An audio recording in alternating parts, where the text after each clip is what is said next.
You think they're wise? The Velveteen Rabbit. There was once a Velveteen Rabbit, and in the beginning he was gorgeous. He was fat and bunchy, as a rabbit should be. His coat was spotted brown and white. He had real thread whiskers, and his ears were lined with pink sateen. On Christmas morning, he was wedged in the top of the boy's stocking, with a sprig of holly between his paws.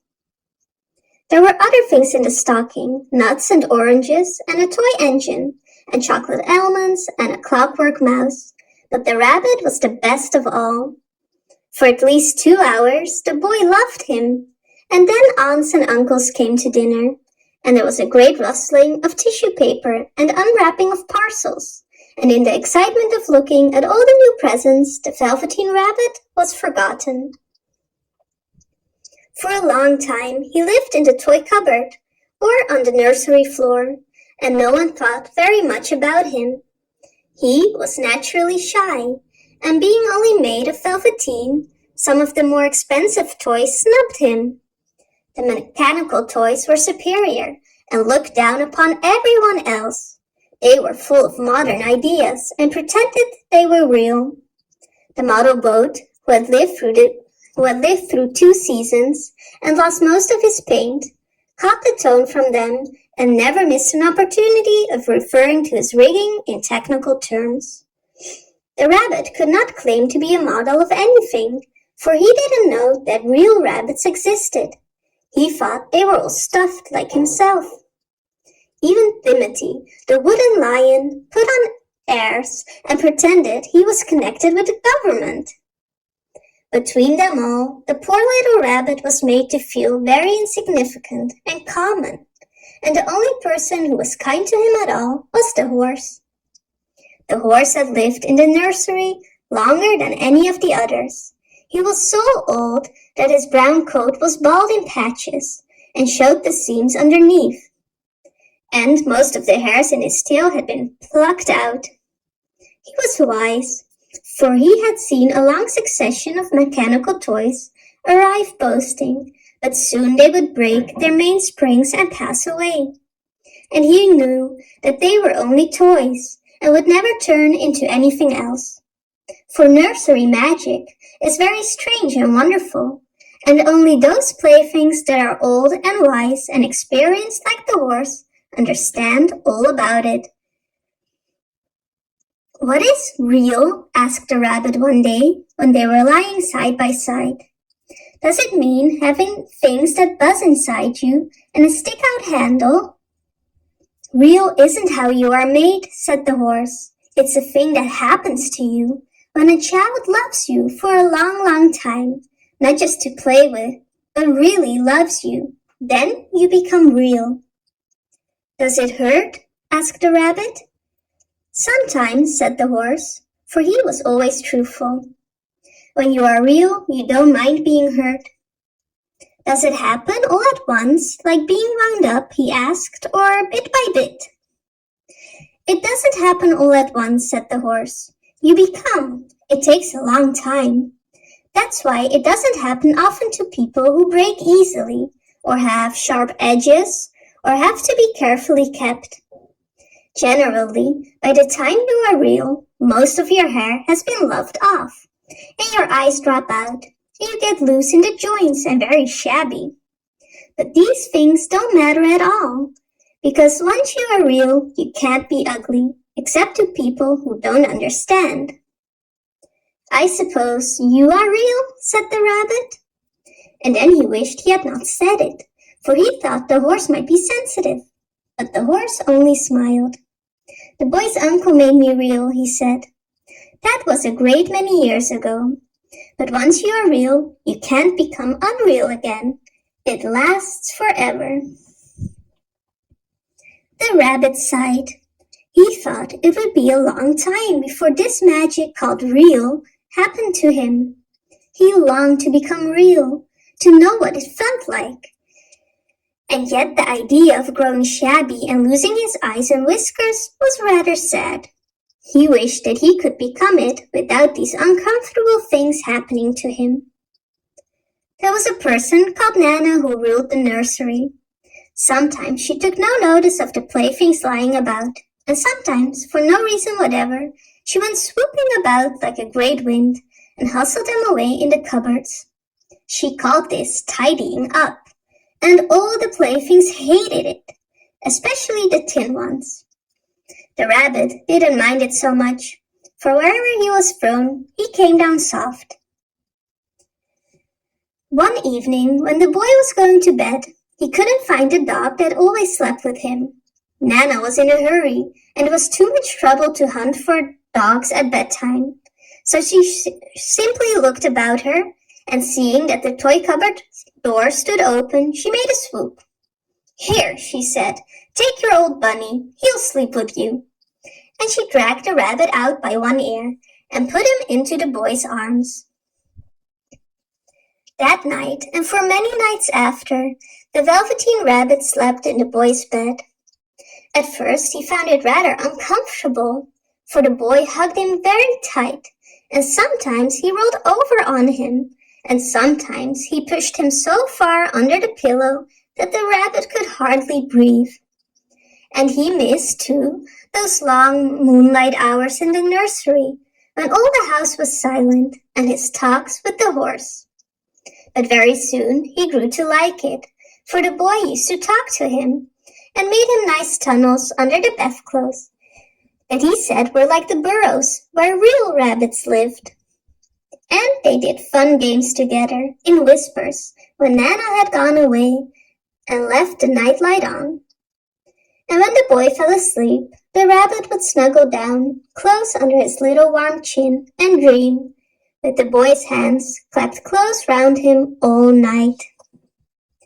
And so time went on, and the little rabbit was very happy, so happy that he never noticed how his beautiful velveteen fur was getting shabbier and shabbier, and his tail become unsewn, and all the pink rubbed off his nose where the boy had kissed him. Spring came, and they had long days in the garden, for wherever the boy went, the rabbit went too. He had rides in the wheelbarrow, and picnics on the grass, and lovely fairy huts were built for him under the raspberry canes behind the flower border. And once, when the boy was called away suddenly to go drink tea, the rabbit was left out on the lawn until long after dusk. And Nana had to come and look for him, because the boy couldn't go to sleep unless he was there. He was wet from the dew, and quite earthy from diving into the burrows the boy had made for him in the flower bed. And Nana grumbled as she rubbed him off with the corner of her apron. "What a fuss for an old stinky rabbit toy," she said. The boy sat up in bed and stretched out his hands. "Give me my bunny," he said. "Don't say that. He isn't a toy. He's real." When the little rabbit heard that, he was happy, for he knew that what the horse had said was true. The nursery magic had happened to him, and he was a toy no longer. He was real. The boy himself had said it.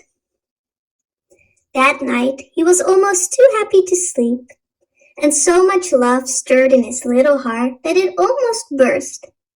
And in his button eyes, that had long ago lost their polish, there came a look of wisdom and beauty. That was a wonderful summer. Near the house where they lived there was a wood, and in the long June evenings the boy liked to go there to play. He took the Velveteen Rabbit with him, and before he wandered off to pick flowers or play at brigands among the trees, he always made the rabbit a little nest somewhere, where he would be quite cozy. For he was a kind-hearted little boy, and he liked Bunny to be comfortable. One evening, while the rabbit was lying there alone, watching the ants between his velvet paws in the grass, he saw two strange beings creep out of the tall grass near him. They were rabbits like himself, but quite furry and brand new. They must have been very well made, for their seams didn't show at all, and they changed shape when they moved. One minute they were long and thin, and the next minute fat and bunchy, instead of always staying the same like he did. Their feet patted softly on the ground, and they crept quite close to him, twitching their noses, while the rabbits stared hard to see which side the clockwork stuck out, for he knew that people who jump generally have something to wind them up, but he couldn't see it. They were evidently a new kind of rabbit altogether. They stared at him, and the little rabbits stared back, and all the time their noses twitched. "Why don't you get up and play with us?" one of them asked. "I don't feel like it," said the rabbit, for he didn't want to explain that he had no clockwork. Said the furry rabbit. "It's as easy as anything." And he gave a big hop sideways and stood on his hind legs. "I don't believe you can," he said. "I can," said the little rabbit. "I can jump higher than anything." He meant when the boy threw him, but of course he didn't want to say so. "Can you hop on your hind legs?" asked the furry rabbit. That was a dreadful question, for the Velveteen rabbit had no hind legs at all. The back of him was made all in one piece, like a pincushion. He sat still in the bracken and hoped that the other rabbits wouldn't notice. "I don't want to," he said again. But the wild rabbits have very sharp eyes, and this one stretched out his neck and looked. "He hasn't got any hind legs," he called out. "A rabbit without any hind legs," and he began to laugh. "I have," cried the little rabbit. "I have got hind legs. I am sitting on them." "Then stretch them out and show me, like this," said the wild rabbit, and he began to whirl round and dance till the little rabbit got quite dizzy. "I don't like dancing," he said. "I'd rather sit still." But all the while he was longing to dance, for a funny new feeling ran through him, and he felt he would give anything in the world to be able to jump about like these rabbits did. The strange rabbit stopped dancing and came quite close. He came so close this time that his long whiskers brushed the Velveteen rabbit's ear, and then he wrinkled his nose suddenly and flattened his ears and jumped backwards. "He doesn't smell right," he exclaimed. "He isn't a rabbit at all. He isn't real." "I am real," said the little rabbit. "I am real. The boy said so." And he nearly began to cry. Just then there was a sound of footsteps, and the boy ran past near them. And with a stomp of feet and a flash of white tails, the two strange rabbits disappeared.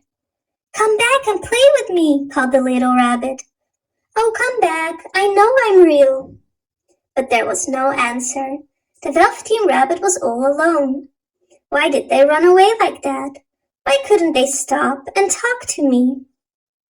For a long time he lay very still, hoping that they would come back, but they never returned, and the sun sank lower, and the boy came and carried him home. Weeks passed, and the little rabbit grew very old and shabby, but the boy loved him just as much. He loved him so hard that he loved all his whiskers off. And the pink lining to his ears turned gray, and his brown spots faded.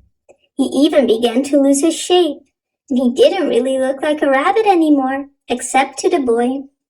To him he was always beautiful, and that was all the little rabbit cared about. He didn't mind how he looked to other people, because the nursery magic had made him real. And when you are real, shabbiness doesn't matter. And then, one day, the boy was ill. His face grew very flushed, and he talked in his sleep, and his little body was so hot that it burned the rabbit when he held him close. Strange people came and went into the nursery, and through it all the little Velveteen rabbit lay there, hidden from sight under the bedclothes, and he never stirred, for he was afraid that if they found him, they would take him away, and he knew that the boy needed him. It was a long, weary time, for the boy was too ill to play, and the little rabbit found it rather dull, with nothing to do all day. But he snuggled down patiently and looked forward to the time when the boy would be better again. All sorts of delightful things he planned, and while the boy lay half asleep, he crept up close to the pillow and whispered them in his ear, And then the fever turned, and the boy got better. He was able to sit up in bed and look at picture books, while the little rabbit cuddled close at his side. And one day, they let him get up and get dressed. It was a bright sunny morning, and the windows stood wide open. They had carried the boy out onto the balcony, and the little rabbit lay tangled up among the bedclothes, thinking. The boy was going to the seaside tomorrow. Everything was arranged, and now it only remained to carry out the doctor's orders. They talked about it all, while the little rabbit lay under the bedclothes, with just his head peeping out, and listened. The room was to be disinfected, and all the books and toys that the boy had played with in his bed must be burned. Hooray, thought the little rabbit. Tomorrow we will go to the seaside. For the boy had often talked of the seaside, and he wanted very much to see it. The waves and the tiny crabs and the sand castles. Just then Nana caught sight of him. How about this old bunny? She asked. Dad, said the doctor, it's full of fever germs. Burn it at once. Get him a new one. He mustn't have that one anymore. And so the little rabbit was put into a sack with the old picture books and a lot of rubbish and carried out to the end of the garden. There was a good place to make a bonfire, only the gardener was too busy to do it. He had potatoes to dig and green peas to gather. But the next morning he promised to come quite early and burn the whole lot. That night the boy slept in a different bedroom, and he had a new bunny to sleep with him. It was a splendid bunny, all white plush with real glass eyes.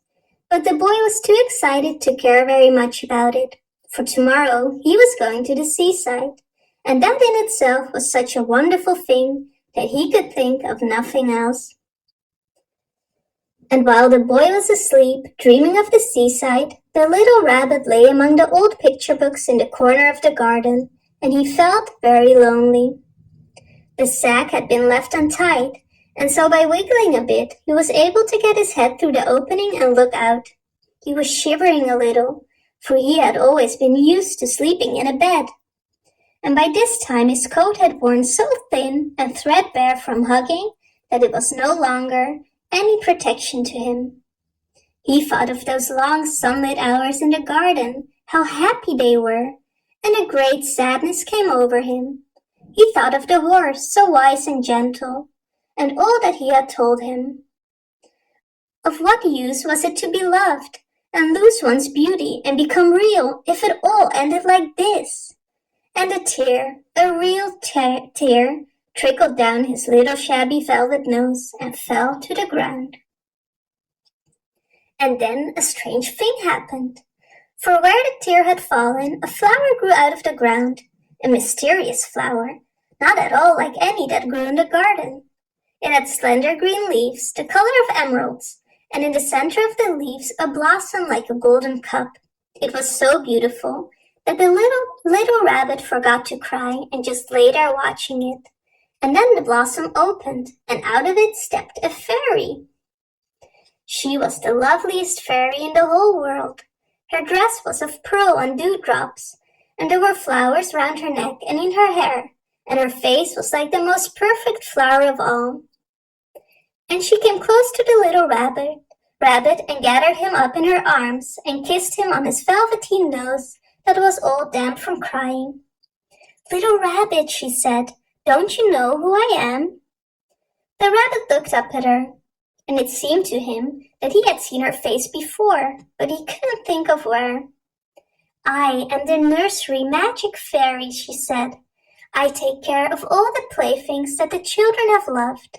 When they are old and worn out and the children don't need them anymore, I come and take them away with me and turn them into real. Wasn't I real before? Asked the little rabbit. You were real to the boy, the fairy said, because he loved you. Now you shall be real to everyone. And she held the little rabbit close in her arms and flew him into the wood. It was light now, for the moon had risen. All the forest was beautiful. In the open glade between the tree trunks, the wild rabbits danced with their shadows on the velvet grass. But when they saw the fairy, they all stopped dancing and stood around in a ring to stare at her. "I've brought you a new playfellow," the fairy said. "You must be very kind to him and teach him all he needs to know in Rabbitland, for he is going to live with you forever and ever." And she kissed the little rabbit again and put him down onto the grass. "Run and play, little rabbit," she said. But the little rabbit sat quite still for a moment and never moved.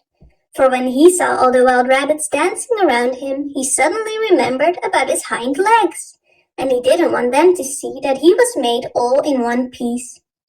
He didn't know that when the fairy kissed him that last time, she had changed him altogether. And he might have sat there for a long time, too shy to move, if just then something hadn't tickled his nose. And before he thought what he was doing, he lifted his hind toe to scratch it. And then he found out that he actually had hind legs. Instead of dingy velveteen, he had brown fur, soft and shiny. His ears twitched by themselves, and his whiskers were so long that they brushed the grass. He gave one leap, and the joy of using his hind legs was so great that he went jumping sideways and whirling round as the others did. And he grew so excited that when at last he did stop to look for the fairy, she had gone.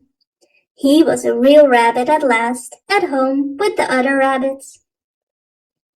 Autumn passed and winter, and in the spring, when the days grew warm and sunny, the boy went out to play in the wood behind the house. And while he was playing, two rabbits peeped at him.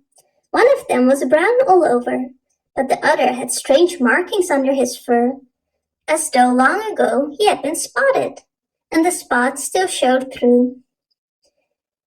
And about his little soft nose and his round black eyes there was something familiar, so that the boy thought to himself, "Why, he looks just like my old bunny that was lost when I had fever."